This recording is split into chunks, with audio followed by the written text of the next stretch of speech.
Hi friend, welcome back to my channel. This week's book club is going to discuss one of the books that make a tremendous impact on my business journey. The E-Myth Revisited by Michael Gerber. If you are new here, my name is Lincoln, and in case you don't know my story, I'm not just another crazy rich Asian on the internet. That is exactly what a super rich person would say. My journey has been anything but ordinary. When I first moved to Australia, I barely spoke any English. The only job I could find was a dishwasher at a Chinese restaurant, and from there, I spent years working in fast food. Despite starting from humble beginnings, I have been fortunate to build multiple successful businesses and experience a 10x valuation asset all before turning age 35. It wasn't an easy journey, and I made plenty of mistakes along the way. But each challenge taught me valuable lessons that shaped my path. The E-Myth Revisit is one of the foundational books I have applied on my path. When I first read the book, I realized I had almost made all the mistakes listed on the book. I wish I had read it earlier so I could have avoided so many mistakes. But hey, late is better than never, right? Let's dive in these 5 principles right now. Principle number 1, the entrepreneurial myth. Why technical skills alone won't build a business. The book's title, The E-Myth, stands for Entrepreneurial Myth, which is the false idea that most people who started business are true entrepreneurs. In reality, most are technicians. They have a particular skill set, baking, writing code, making YouTube videos, and then they try to monetize it. But the skill alone isn't enough. Michael calls this is the fatal assumption. Just because you understand the technical work of a business does not mean you understand a business that does that technical work. Many so-called entrepreneurs are actually just skilled technicians experiencing an entrepreneurial seizure. They think, I can do it better, and start their own business. But being a great plumber, accountant, or coder doesn't automatically mean you know how to build a business. Let's have an example. If you are a great baker, do you automatically understand how to build a successful bakery business? If you are great at working out, do you automatically know how to build a thriving personal training enterprise? I have seen so many of my accountant friends struggle with running their own accounting business, and honestly it blows my mind. You would think accountants are great with numbers, so they will all be loading in cash, right? Not actually. Here is the thing. Most accountants are like technicians. They are amazing at crunching numbers, navigating tax laws, and balancing books. But when it comes to actually running a business, building system, marketing, and leading a team, it's a whole different ballgame. I know this struggle firsthand. I am naturally introverted, as you can see. I tend to think of myself as a one-man wolf pack. So when I started my accounting firm 13 plus years ago, I struggled to win new clients as I can't allocate the client's pain point and communicate my value proposition in a first impression meeting. I was frustrated, stuck, and wondering if I made a huge mistake. But everything changed when I realized that business success isn't just about being good at your craft. It's about mastering a whole new set of skills and creating solid systems. Once I made that shift, my business finally took off. Building a business demands more than technical expertise. You need a leadership, marketing, capital raising, team budgeting, and negotiation, and so much more. It's like driving a car versus manufacturing one. 2 completely different skill sets. Principle number 2. Work on your business, not just in your business. Michael stressed the importance of working on your business, not just in it. In my early days, I had no idea what this one actually means. I was just hustling hard, working non-stop. My first venture was a home tutoring business where I would see 3 to 5 private students every day. I was so busy driving around and teaching, and I thought I was some kind of big-time entrepreneur running an education enterprise. A firm whose roots are so deeply embedded into Wall Street. In reality though, I would build a 24/7 job for myself, not a business I could stay away, and definitely not one I could sell because all the students wanted me, not another tutor. Here's the key insight. Your business itself is the product. Ask yourself, when is my business actually finished? And what does it look like when it's done? Even if you never plan to sell your company, build it as if you would. That will force you to create system and process instead of being the bottleneck who does it all. It's a total game changer.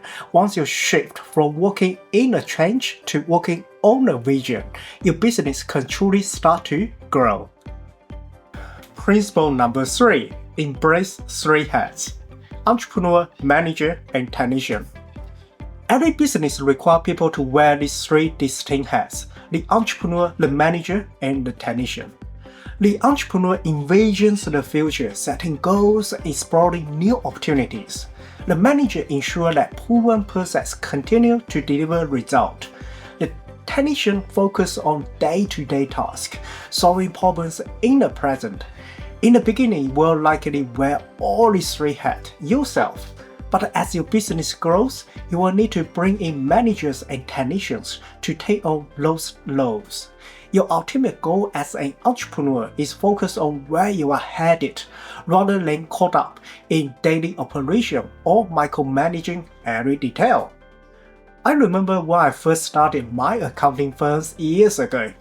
Building and running the business was a struggle. I had to actively attend networking conference events to find new clients, then rush back to the office to complete the project myself. There were nights when I slept in my office floor just to meet the deadlines. The office cleaner was so surprised to find me already there before he arrived in the morning. The reality was, I constantly felt like I was running out of time. It wasn't until I intentionally separate these roles and build system and process that I finally start to feel like a true business owner rather than just an operator. By the way, before I forgot, subscribing to this channel is 100% free. Weekly fresh money insight delivered straight to your screen. Consider to subscribe this channel now. Hey guys, you ready to let the dogs out? Principle number 4. Scaling beyond survival mode. The infancy chap Gerber divided a business life cycle into 3 stages: infancy, adolescence, and maturity. Infancy stage refers to it's you doing everything. You are the business and the business is you. You are a one-person show and a technician. And second stage is adolescent. You realize you can't do it all, so you bring in person to help. Number 3, maturity. You evolve from just being a technician to also being the entrepreneur and the manager, gaining the knowledge to strategically run the business. The infancy trap is when you get stuck wearing only the technician hat. You might get so overwhelmed by the daily task and you never create system or delegate. Gerber says if you want your business to grow, you cannot just work in your business, you have to work on your business. Strategy is essential. You need to step back sometimes and focus on leadership, finance, marketing, sales, and culture. He puts it bluntly, if all you wanted was to do what you did before, get paid more and have more freedom, you will burn out fast. Owning a small business means playing a bigger game, whether you like it or not. Principle number 5. Build on systems, not on people. Michael emphasized the importance of building your business on systems, not individuals. People come and go, but a well-structured system ensures that your business runs smoothly, no matter who is on the team.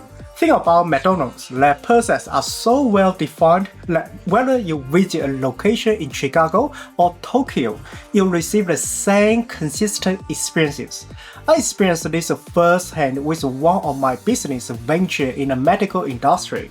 When we first started, the business heavily relied on superstar doctors and medical specialists, highly qualified professionals who deliver exceptional service. However, This approach presented a major challenge. Our success depended entirely on individual talent rather than standardized process.